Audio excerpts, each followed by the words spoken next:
See, and so let me get this right. Y'all was walking up Long Creek, up there where they filmed Deliverance at. Yeah. And somebody brought up getting rid of a body. Somebody did. Did that ring a bell with you or anything? I mean, did you think, hey, I've seen this on the movie before? Sounds familiar. Yeah, I've never gotten rid of a body up in Long Creek. What I've done, Not in Long Creek now. I heard that, not in Long Creek. What I've considered is there's a spot. Probably since I was I could drive. I could just started driving. You're 11. 15, yeah, I was 15-ish maybe. And there's a spot over near Toccoa that has a big culvert that goes under a little side road. And I thought, oh, that's a tremendous place to hide a body. Or if I ran away, I could live there. So one of those two may or may not have or will happen. Yet. Yeah, yet. So it's, it was, I don't know, it was a time. They don't even slow down, you see it. That's witness protection. Yeah, that's exactly what I'm thinking. They're awful nervous about something. Yeah. Speaking of that, I was going to ask y'all. All right. I seen this on that intranet, The internet, the www. Yeah. And every time I put that www in there, I keep waiting on wrestling to pop up. Yeah. It don't never. But I was going to ask y'all, and me and your Earl, we got a better grasp on this than UK because we're getting a little bit older. But what you can do is you can order a casket on that Amazon. Yes. You know that? Yep. Y'all know that already? Yeah. You can also, why didn't y'all tell me? We didn't think you needed one just yet. Well, I don't just yet. But after I need one, it's going to be too late. You can also No, I done got you covered. I got one stashed out. Okay, that's good. At the old hunt club. Yeah. Mm-hmm. It's a little bit of damage from a tornado. Well. When the tornado come through up here, Yeah. Took Tim to heaven. Yeah. Yeah, and, there's a casket left over, that had just a little bit of damage, but I've got it stashed just in case we need it. Well, you wouldn't really put me in a damaged casket and put me on the ground, would you? I mean, a damaged casket. Putting underground part, no. Nah. How big I had no idea you could buy a casket from Amazon. And Walmart. Now, let me ask you a question. All right, and I bought some stuff on the internet. When most times they say, "Well, leave us a review." When you buy a casket on there, does they leave reviews? Mm-hmm. Yeah. Mm-hmm. They do. Yeah, because you're gonna get it before you need it. Well. Who's doing that? Well, yeah, but I mean, how do you? What do you get in and test it? Yes. That's what I'm asking. You get in there and test it. You have to make sure it fits. You got to make sure it fits, right size, right color. Make sure it's what you ordered. I'm gonna need and then you leave a review saying, "Yep, got it, good to go. I'm ready for the good Lord." It fits if they find my body. Yeah. Y'all got to be kidding me. No. The people order them are the ones that gonna be using them. Well, you got to be prepared. It's all about preparedness. So, here's what I'm envisioning. I'm envisioning, somebody leaving a review that said, "Oh, fit just fine, and the color was beautiful, and I just spoke to Grandpa via the Ouija board, and he said it's cool." Yeah. So, I mean, that could be how it goes. Well, how are you gonna leave a review? My question, and I'm like Earl. I mean, when you get it, is it just like Christmas morning? You tear open that Amazon package. Mm-hmm. You have to get your razor out and slice it up. You get it out and you slide it out in the kitchen floor and the living room floor. You got to be in the living room. Kitchen ain't big enough. Got to be in the living room. And you get that thing. You open it up. What do? You pat it in there and you check the hinges and make sure they work good and it seals good. The handles are all on there. Oh, you got to give it the once over. Then you get in it. Yeah. Then you get in it. Yeah, make sure it fits. This is comfortable. Or make sure you fit, I guess, would be the more correct term. Yeah. So, y'all messing with me now. You don't get anything, make sure it fits. Why not? But what if somebody comes over while you in there laying in that casket to see if it does it fit? That's when it gets fun. Mm-hmm. And let me ask you a question. What do you do if it does fit and it's all good and everything? What do you do? Slide it over in the corner in the living room? Mm-hmm. You just leave it there? If you stand it up. It takes up less room. Yeah. And you leave it in your living room? Yeah. Slide it in the attic. And you have company come over. Reckon what they think? He's prepared. They think this guy has got it going on. He's thinking ahead. Mm-hmm. He's got his affairs in order. He's done got all he needs. I mean, this guy, this. I had no idea that y'all had knew all this much about casket buying on Amazon. Yeah. I just come across it and I thought, what? Yeah. You buy your... All right, let me ask you a question now. All right, you got your casket there ready and everything. So when you call up Santa for a downpour or something, what do you tell them when they come and get your body? Say, well, we already got him fitted. We already got him. Yeah. So they just put you in there and carry the casket, everything back to the funeral home? Yeah. Mm-hmm. So we done got him boxed up, ready to go. Yeah. Got the shipping label on and everything. Dang. Shipping label just says heaven, hopefully. Yeah. It depends on who put the label on, you know. Oh, I my think goodness. you could do that. If you bought that from Amazon, I think you could for sure, like, he's a good example. Also a bad example. When you were having your heart attack, if you had that here, you could have just pulled it out of the corner. See, that's what I'm thinking. So I'm glad you mentioned that because I thought about that. Now, if when all them EMS people come riding through my front door out there and left it open when the heat was on, if they mad about that, ain't you? if they had come in and they seen that casket laying up in the corner over there, then they looked at me out there all sprawled out having a heart attack and say, there ain't no big hurry about this, I don't guess. We just need to put him in there, load him up. Yeah. No, I'm Let's thinking- hang around with him for a few minutes. If he don't make it, he's ready to go. He's ready. I'm thinking if you start having those feelings, or like me, like last weekend I had the stomach virus. Like if I had this, I'd have just pulled it out of the corner, laid it down, and just went ahead and got in it. Just in case. And just had my phone, laying there like this, just be like 911, not send, don't hit send. And just hold it. Yeah, just hit 9-1 and wait. And then a couple minutes later, like, I'm actually feeling better. Just put the phone away, get back out, put that back in the corner. Yep. Just Funny you preparation. mentioned that 911 because when I did have my heart attack before I called you, I dialed 911 and I accidentally did hit send. And the lady comes on and said, what's your emergency? I said, testing, 1, 2, 3, testing. It hung up. So she knew it wasn't. Oh, yeah. So, but I redialed it and I didn't dial that one. So Yeah. I held on for that. But you sit around and thought about stuff like that? Oh, yeah. Like what, Earl? Well, that's when you're sitting around and you're thinking about stuff like that. You say, you know what? I'm eventually going to need a casket. I better go ahead and order one now. Yeah, that's the reason I don't do that. So you won't be prepared. But I got you covered. Again, I got one stashed for you.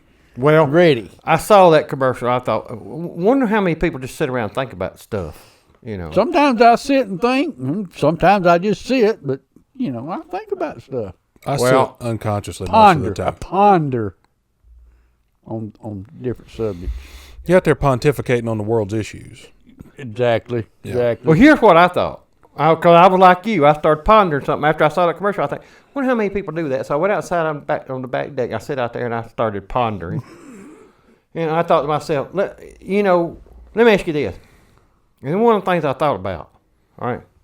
So what color casket did you order? Blue. It was blue. Baby blue. Matched his eyes. Yeah. Yeah. I thought about starting to, let's go. Speaking of that, they had all different colors when you ordered that thing too. And sizes? Yeah, And styles? they listen. You talking about NASCAR? They had one that you could get your favorite driver on it. Nope. They painted your favorite driver on there. I want one that says "Raise Hell, Praise Dale" on it, big 3 on it. Big 3. Yeah. Well, They got them. All right, let's change the subject a little bit. When we were sitting, I forgot where we were sitting there. I was by myself, probably pooping In the car. and I thought I'm Pontificate. gonna start doing meth. Because of the wedding. Oh, Oh. not for sport, but more for kind of for sport. Mm. Here's what I'm thinking is, and you shoot me down if this is a bad idea. If you're going to do meth, it's a bad idea. Okay, I'm not going to do it. Sorry, No. I'm going to start getting meth, Okay. and I am going to get a bunch of salt lick, blocks for deer, and I'm going to infuse it with methamphetamine, and then just Watch the leave. deer. Maybe Film them. probably not. Just leave it all throughout the woods where people hunt, and probably put up some trail cameras just to get some footage, but see what happens if you put meth on a salt lick and deer eat it, and then see what happens to the deer. Because I think they run fast anyway. I bet they are going to run as fast as they can directly into a tree, or try to like attack a hunter instead of like get real brick wall. Yeah, get real ballsy and be like, "Oh, you got a gun? I don't give a damn. Here I come." You know. Oh yeah, it'll be a sight to see. So I was hoping you guys would think that was a pretty decent idea, because I took out a loan for it and I got about $7,300 worth of debt now that I need to. I got to figure out a way to make it pay. You know what I mean? You're gonna be able to sell catch a deer. You can probably sell that footage to what's his name? America's Funniest Video. Yeah. Yeah.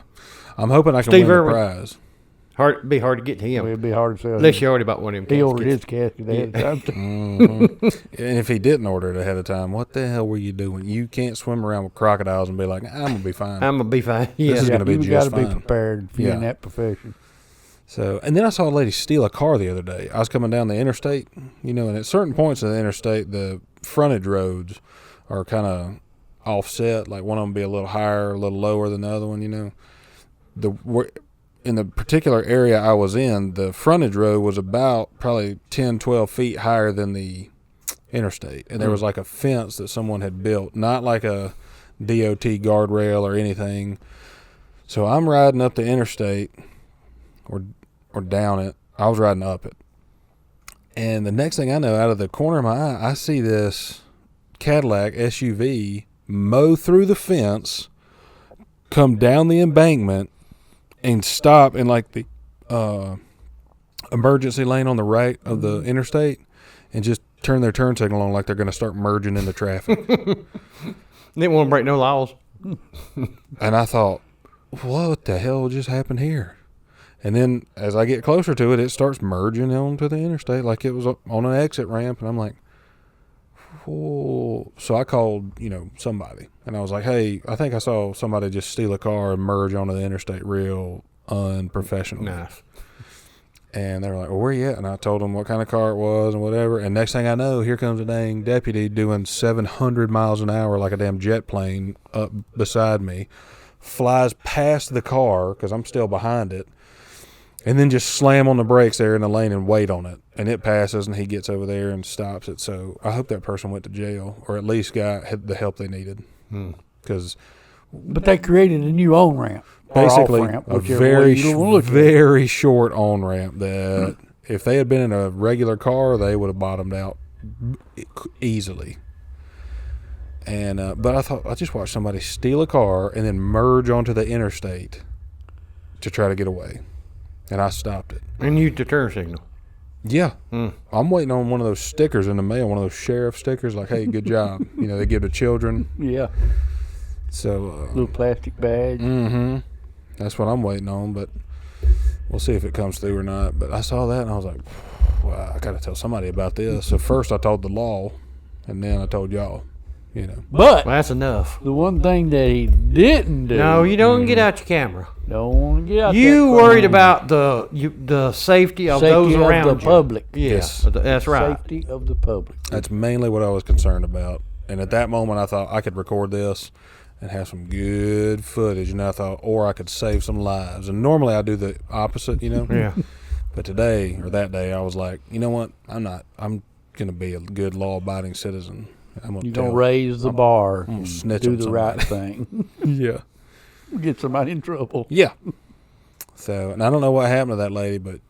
Well, I just hope she, whoever you thought was stealing the car didn't, have some medical event, and then, they just had a heart attack or something and slammed off the side of the road and went through that fence. And then they got themselves together and said, oh, man, I'm on the interstate. Well, they turned the turn signal, first of all. Mm-hmm. Get out. Whoa, y'all let me in. Or maybe it's a good thing that I called, because maybe that was happening. It was a medical emergency, and their sugar was real low or something. Yeah, well, that's right. They didn't have any. They had lost all their facilities or whatever and shit themselves. And, facilities? You mean faculties? Yeah, they had lost them too. They didn't have a staff no more. You know what I mean? Speaking of fun, Kay still got bees up under his... Yeah, the bees are back. Or I don't know if they ever left. They might be back for their summer home. Sounds to me like they have a summer home under your porch. Mm-hmm. We've talked amongst ourselves. I mean, me and Kay, and we've decided that you ought to know something about these bees. I know they'll sting your ass, is what I know. Yeah. Well, They need eradicating with a smoke bomb or something. I tried that. Didn't take. they're used to it. It must be smoker bees. I tell you what scared the hell out of them. Order you a casket. Oh, yeah. Yeah, they'll go to Leaning up in the corner of the living room. Whoa, wait a minute. Yeah, this fella right here is unstable. He ordered a casket. He's 33. I had to show my ID, but I'm 33. You know, got me a casket. They ain't no telling what you can order online. I mean, if you can order a casket, I wonder if you can order a headstone online. Oh, yeah. I guarantee you bet can. Probably from Amazon. You can probably get a package. You think about how the online thing works. I mean, there's a goober head sitting at a computer somewhere waiting on somebody to order something, and they come up and they order a casket. Well, you call the damn casket company and say, I need a damn blue 7-foot long casket, design number BR3258, like you show on your website. Send me one, because I'm going to mail it to Francis Maurice. Mm-hmm. You know, That's you how it call goes. and order a headstone. He just calls the damn headstone company and says, Well, "Make me see, one." you, Earl. See, I see Amazon box right away. You making this sound way easier than I guarantee it is. Cause you say you call on. Well, you ain't got to call. You just type it in. And they some fella sitting at his computer and says, "Hey, I need." Well, listen. Sooner or later, somebody is gonna have to go out into the warehouse and find that blue 7-foot casket. Mm-hmm. And that feller's the one that's got to drag it back up to shipping, you know, and put the label on it and all that. That's right. He the one that's got to do all the work. That's right. So, and a casket's going to be heavy enough. Think about a headstone. Yeah. The shipping's what gets you on the headstone. Well, I would think so. Yeah. I mean, so is there any, well, we in an age where there ain't nothing you can't get online. That's correct. That you want it. Somebody's sitting there with their computer waiting on you to type it in, and they'll look it up and go, damn, this guy wants a what? And he'll go find you one. Mm-hmm. That's just the way things are now. I guess that's good, ain't it? Well, it's like I've heard you talk for years about somebody coming to your place from dang Arkansas to buy a car. Mm-hmm. Well, they rode by 75 dealerships on their way here to buy a car. Yeah. Same with the internet. Yeah, well, most of them come see me. Order something. Well, I can understand they got to come to see you, Yeah. but you know, It's more about seeing me than it is buying a car. Well, it must I mean, be, you can understand that, can't you? Oh, I can. What? I'm all in on that. I had a meeting the other day that I had to go to that didn't turn out the way I thought it was going to. I ended up sitting down Indian style in the back of a Subaru Forester for about 3 hours.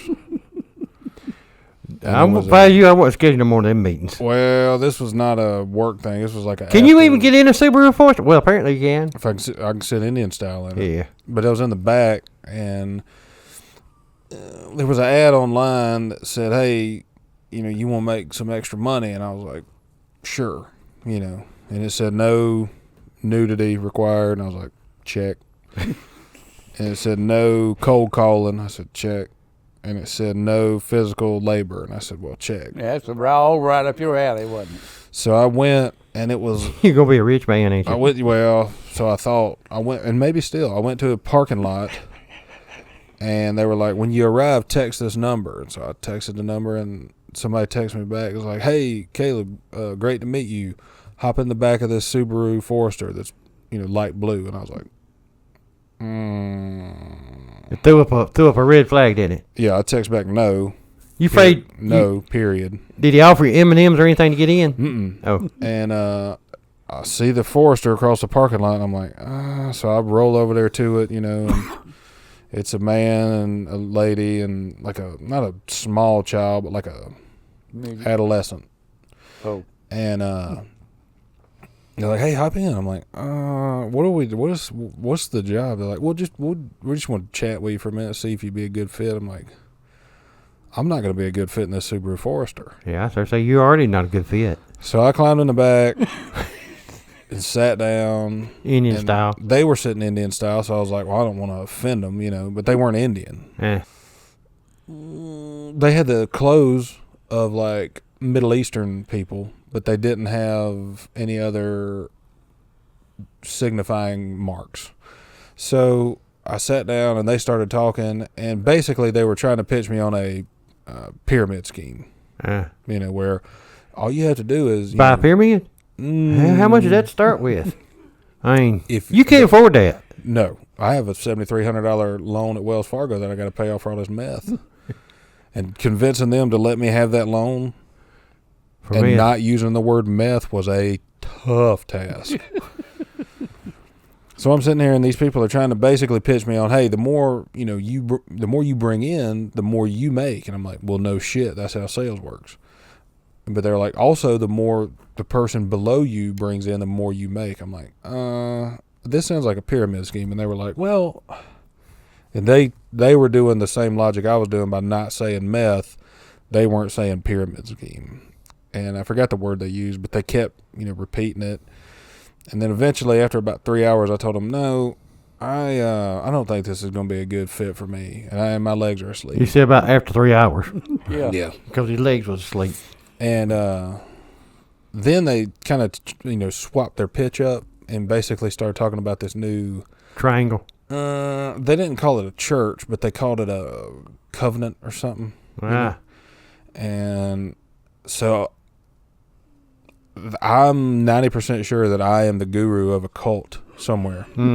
Somewhere in Indiana. Probably. Somewhere locally, within a couple hours. But I haven't been to any of the meetings, so I don't know for sure. But I bet if I show up in some traditional Indian garb, I might be... You'll be the high priest or something. Yeah. I might be the exalted one. Yeah. And if that's the case, then we're going to have to figure out another day to do this, because apparently they meet on Saturday mornings. We'll have to reschedule. Yeah. So it started out as hey, you want to make some extra money? And it ended as basically, hey, you're tall and you have a semi-deep voice, so maybe you could be the exalted one. And I'm like, I don't think they make dashikis that fit me. What'd you call them? Mashikis? I don't know. They said they get their fabric from Mogadishu. Where the fuck is that? Or what is it? Is that an animal? That's is somewhere that a place in California, or an I animal? guarantee you. Yeah, that's the capital of Somalia. Okay. Sure it is. So it's the place that they get their fabric, evidently. One of the people trying to sell me on this didn't know what that was. They kept trying to say it's made of Mogadishu. And I'm like, I don't think that's a breed of animal. I think that's a place. But by the end, I had convinced them that it was a place, because I was 90% sure it was somewhere in the not near here area.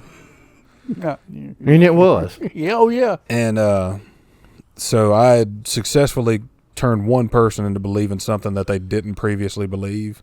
So could be the exalted one. I think that's why they switched their pitch up, and they're like, he did that pretty easy. That only took about 20 minutes of just 3 hours. So in my mind already, I got all this figured out for you, because I'm in my mind. I got this big circus tent. Yeah. Okay. And but one way in, it's a little opening there. Okay. And if he's going in, it's going to be a big opening. Well, when all these people come through there, Kay's up front up there. He's in a big long white robe. Okay, and he got a big chain around his neck. Their robes are more colorful than white. And, well, you the exalted one, and all the rest of them now they're wearing these colored robes. Okay, but I noticed all the rest of them they shorter than you, which they are. They are. So, and I got a picture. They in line going up to see Kay, and every time one of them comes up there, Kay bends down and they rub him on the head, and then they go on, and they keep on going till they all got around to rub Kay's head in this tent, and then they all sit down Indian style like you said, and without saying a word, they all start going And they do that for about an hour and a half. Yep. And then when that's done, same thing happens. They just do it reverse. They go out, they come out and rub Kay's head and go out the door. I like that idea, but I would like to make a couple changes or altercations to what we're doing. Just a couple? Yep. So I think they could come in and instead of them rubbing my head, they could walk by and I could get some like a, you know that thing where they fingerprint you? You know what I'm talking about. Yeah. Yep. Yeah. You've been there. Afraid so. Yeah. Me do that, just have a little ink pad, just be like, and touch their forehead with my thumbprint and just be like Mogadishu. And they walk past. Mogadishu. And then they go sit for, an hour and they do the ohms, and like their, what are they called? Resistors. Smart as shit. The resistors. And Four ohms is. that's who That's two of them in there ain't going along with shit. No, those are my constituents or whatever. Oh. That's what I call them. And so, and then they do the opposite. After they do the ohms, they come back through and I take some hand sanitizer and I just wipe it off and I say Mogadishu and then they leave. But on the way out, that's where we got the collection plates. Yeah, you guys wonder where the collection plate coming in. It had to be somewhere. You come in for free. You can get inked Getting up, out stuff. ohmed out. I clean, Inked up and ohmed out. I clean you off. I hit you with a Mogadishu on the way out and you drop me $7 in the plate. And if I can do 1,000 people a week, You gonna pay off that $7,300 loan, ain't Dang you? right. Oh, yeah. You'll be able to pay that loan back in short time. I'm going to roll this into another business, which would actually save me from the other thing I was trying to do last week. I filled out a job application to get like a second job. Not really out of necessity aside from that $7,300, but I filled out a job to go to work at Wendy's. Or job application. They ain't called me back yet, but and not because I needed the money, because it's not that great, let's be honest. But they have a damn good breakfast baconator sandwich, and so I applied instead. So you applied first shift? No, No. that's what you would think. I applied for third shift, the closer. So I'll whip me up one before I leave in the evenings, wrap it up real tight, and then have it ready when I get in my truck in the morning to go to my real work. You got this thing figured out. I'm trying my best. Oh, you got to get hired on. Yeah. Well, if they'd ever call me back, I think I'd do really well in the interview. Hell, I convinced a family of 3 that I'm not a pyramid scheme guy, but I could run your cult. I think you ought to have the job. Sounds like you a shoe-in. If they know how to properly manage a business. Right. It's And Wendy's. Yeah. It's Wendy's. Sorry. Yeah. Never mind. I hit them in the interview. They're like, well, we'll let you know. And I'm like, you got that ink pad right there? Mogadishu. Hit them, walk out.